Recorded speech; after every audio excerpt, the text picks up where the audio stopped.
Hello friends, welcome to my channel Sahu science classes. प्यारे बच्चों, आज की वीडियो में हम क्लास 12 फिजिक्स का एक मोस्ट इम्पॉर्टेंट डेरिवेशन करने वाले हैं जो कि आपको 2025 के अपने बोर्ड एग्जाम में देखने को ज़रूर मिलेगा। और हमारे आज के डेरिवेशन की हेडिंग है वैद्युत द्विध्रुव के कारण अक्षीय स्थिति में किसी बिंदु पर वैद्युत क्षेत्र की तीव्रता। तो जब मोस्ट इम्पॉर्टेंट डेरिवेशंस की बात हो तो नंबर 1 पे इसको रखा जाता है, क्योंकि इसके एग्ज़ाम में आने के बहुत चांसेस हैं और बहुत ही ईजी तरीके से आज मैं आपको समझाऊंगा। अगर आपने ये नहीं समझा है कि वैद्युत द्विध्रुव क्या होता है तो लास्ट वही वीडियो मैंने डाली थी, आप जाकर देख सकते हैं। वीडियो को स्टार्ट करते हैं। आज की वीडियो बहुत ही ज़्यादा इंपॉर्टेंट है, इसलिए एंड तक देखिएगा और अपने दोस्तों के साथ ज़्यादा से ज़्यादा शेयर कीजिएगा। आइए शुरू करते हैं। तो वैद्युत द्विध्रुव के कारण, है ना, सबसे पहले आपको पता होना चाहिए वैद्युत द्विध्रुव क्या होता है। ठीक है, वैसे तो मैं समझा दूंगा शॉर्ट में, लेकिन आपको अगर डीपली समझना है, बहुत ईजी तरीके से मैंने समझा रखा है, 2-3 मिनट की वीडियो है, लास्ट देख सकते हैं। वैद्युत द्विध्रुव के कारण अक्षीय स्थिति में किसी बिंदु पर वैद्युत क्षेत्र की तीव्रता। सबसे पहले प्यारे बच्चों, मैं अक्षीय स्थिति बता देता हूँ क्या होता है अक्षीय स्थिति का मतलब, और उससे भी पहले वैद्युत द्विध्रुव बता देता हूँ। पहले देखिए वैद्युत द्विध्रुव क्या होता है प्यारे बच्चों। एक हमने लिया -q आवेश और एक हमने लिया +q आवेश, और इन दोनों के बीच की दूरी है 2l, और ये बहुत अल्प दूरी है, बहुत ही ज़्यादा अल्प दूरी है। तो यदि दो समान किंतु विपरीत प्रकृति के आवेश, कैसे दो समान हैं किंतु विपरीत प्रकृति के आवेश हैं, एक दूसरे से अल्प दूरी पर, जो कि कितनी मानी है हमने 12, तो एक दूसरे से अल्प दूरी पर स्थित होते हैं, इसे ही हम क्या कहते हैं, वैद्युत द्विध्रुव कहते हैं। बोलो क्लियर है मेरी बात। और वैद्युत द्विध्रुव आघूर्ण, जिसका भी इसमें मोस्ट इंपॉर्टेंट रूल है क्या, कि P बराबर Q इंटू 2L होता है, यानी कि वैद्युत द्विध्रुव के आवेश के परिमाण यानी कि Q तथा दोनों आवेशों के बीच की दूरी के गुणनफल को हम क्या कहते हैं, वैद्युत द्विध्रुव आघूर्ण कहते हैं। ये मैं सब समझा चुका हूँ, मैंने एक बार शॉर्ट में रिवीजन आपको करा दिया। आइए समझते हैं हमारे डेरिवेशन को। सबसे पहले मैं आपको डायग्राम को डिटेल में समझा देता हूँ। देखिए प्यारे बच्चों, सबसे पहले हमने क्या किया है, हमने ये लिया है वैद्युत द्विध्रुव। ये क्या है आपके सामने, ये आपको दिख रहा होगा वैद्युत द्विध्रुव, जो कि -q और +q, ठीक है, और इन दोनों के बीच की दूरी 2l है।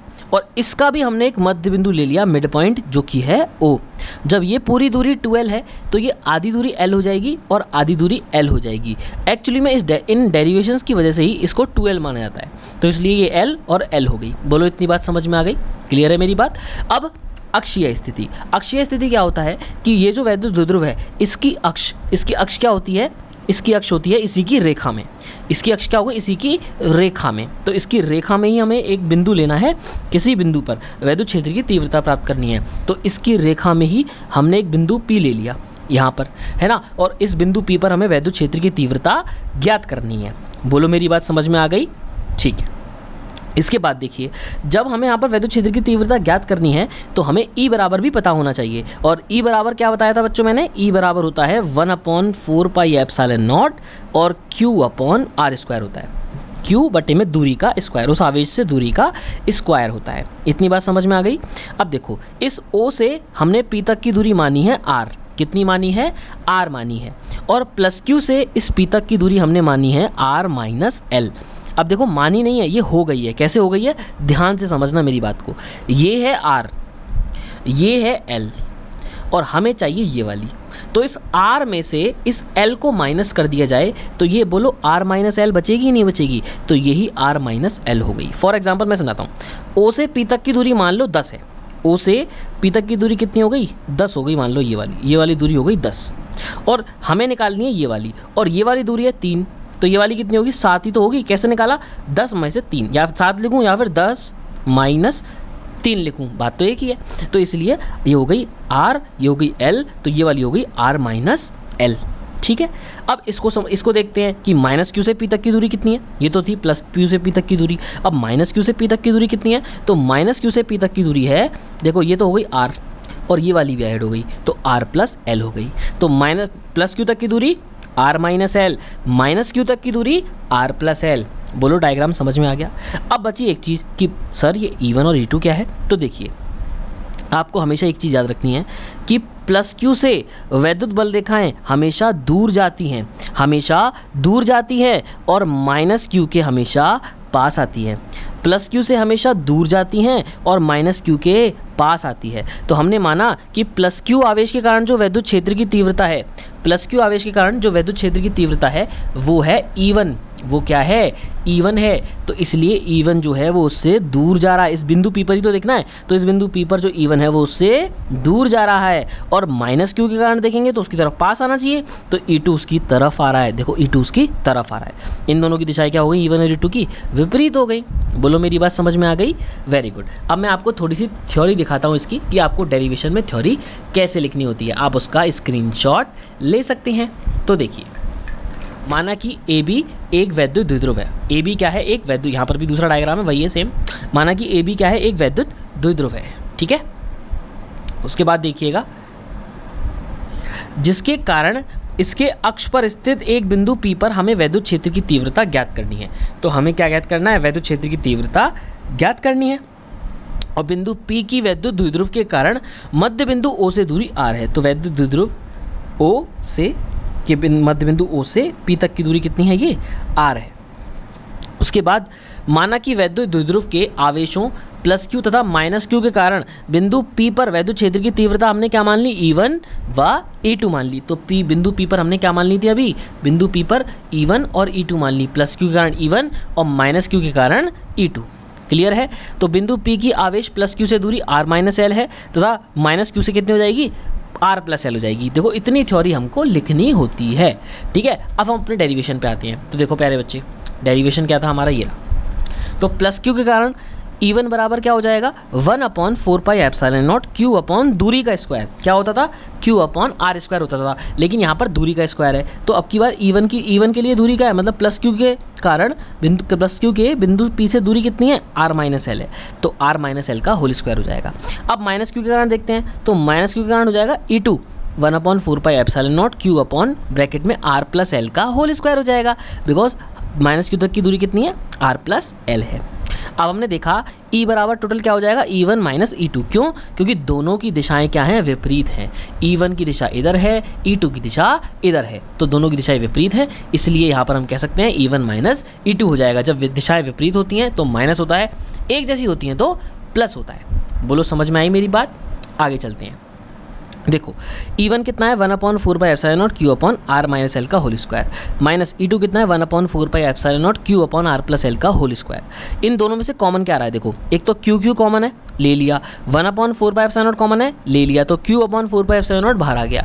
ब्रैकेट में बचा 1/R माइनस L का whole square minus 1/R plus L का होल स्क्वायर बचा। क्लियर है? अब देखो एलसीएम लेंगे, तो इसका मल्टीप्लाई इसके साथ, इसका मल्टीप्लाई इधर और इसका मल्टीप्लाई इधर। तो देखो ये इधर आ जाएगा, इधर आ गया R प्लस L का होल स्क्वायर, ये इधर आ जाएगा R माइनस L का होल स्क्वायर, और नीचे इन दोनों का मल्टीप्लाई हो जाएगा। बोलो समझ में आई मेरी बात? ध्यान से समझते हैं ना, बहुत ईजी है। और ये तो चल ही रहा है बाहर, Q upon 4 pi epsilon not, ठीक है। अब देखो A प्लस B का होल स्क्वायर खोल दिया, R square plus L square plus 2RL। देखो माइनस लगाया और ब्रैकेट को अभी अंदर ही रहने दिया, तो इसका A माइनस बी का क्या हो जाएगा, R square plus L square minus 2RL हो जाएगा, ठीक है।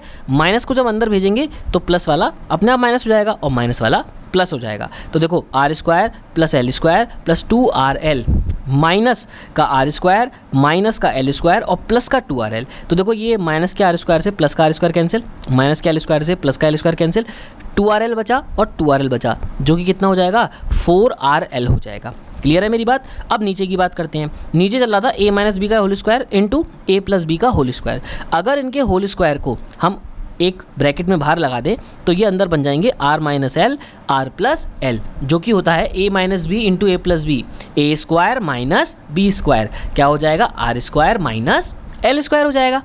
तो देखो R square minus L square का होल स्क्वायर। अब देखो यहाँ पर डायग्राम में ध्यान से देखना कि R जो है वो बहुत बड़ा है और 12 वैसे ही अल्प होता था। 12 क्या होता था, पहले से ही अल्प होता था, ठीक है। तो 12 वैसे ही अल्प है, तो इसलिए हमने देखा कि 12 तो छोटा है और उसका आधा पार्ट कर दिया L, वो तो और छोटा है R से, तो R से तो ये बहुत छोटा है, तो R के सामने ये कुछ भी नहीं है। R के सामने का मतलब हो गया कि R का स्क्वायर अगर 1000 है तो ये हो गया 0.01, तो उसके सामने कुछ भी नहीं है, तो ये लगभग 0 के बराबर है। तो इसलिए हम लिखेंगे R square is double greater than L square, ये इससे बहुत बड़ा है, तो इसलिए इसको हम 0 मान लेंगे। तो L को हमने क्या मान लिया, L स्क्वायर को 0 मान लिया। ऊपर देखो 4RL है, 4RL को हमने 2 into 12 into Q into R लिख लिया, मतलब वही है, 4 को लिख दिया 2 इंटू 2, एल उसके पास है, क्यू ये वाला अंदर आ गया और आर ये है। बोलो समझ में आ गई मेरी बात, क्लियर है मेरी बात। अब देखो ध्यान से, ऐसा क्यों करा, क्योंकि क्यू इंटू 12 क्या होता है, पी होता है। क्यू इंटू 12 क्या होता है प्यारे बच्चों, पी होता है, तो इसलिए इसकी जगह पे आ जाएगा पी। क्या आ जाएगा इसकी जगह पे, पी। तो ये हो जाएगा 2pr बटे में आर स्क्वायर की पावर 2, यानी कि आर की पावर 4 हो जाएगा। तो देखिए हो गया, E बराबर 1/4 pi epsilon not 2p into R upon में आर की पावर 4 हो गया, और आर की पावर 4 यानी कि एक आर से एक आर कैंसिल, तो आर की पावर 3 हो गया। E बराबर 1/4 pi epsilon not 2p upon R cube, ये हमारा फाइनल आंसर हो जाएगा। बोलो प्यारे बच्चों, ये डेरिवेशन समझ में आया या नहीं आया, मुझे कमेंट करके जरूर बताइएगा। चैनल पे नए हैं तो चैनल को सब्सक्राइब कीजिएगा और बेल आइकन को प्रेस कीजिएगा ताकि नोटिफिकेशन मिल सके, ठीक है। आई होप आपको ये पूरा समझ में आ चुका होगा, ठीक है। अगर आप स्क्रीनशॉट लेना चाहते हैं तो मैं इसको पीछे कर देता हूँ, आप स्क्रीनशॉट इसका ले सकते हैं, ठीक है। ओके, वीडियो अच्छी लगी तो वीडियो को लाइक करिएगा, ठीक है। मिलते हैं बहुत जल्द ऐसी ही इंपॉर्टेंट नेक्स्ट वीडियोज़ में, तब तक के लिए गुड बाय गाइस।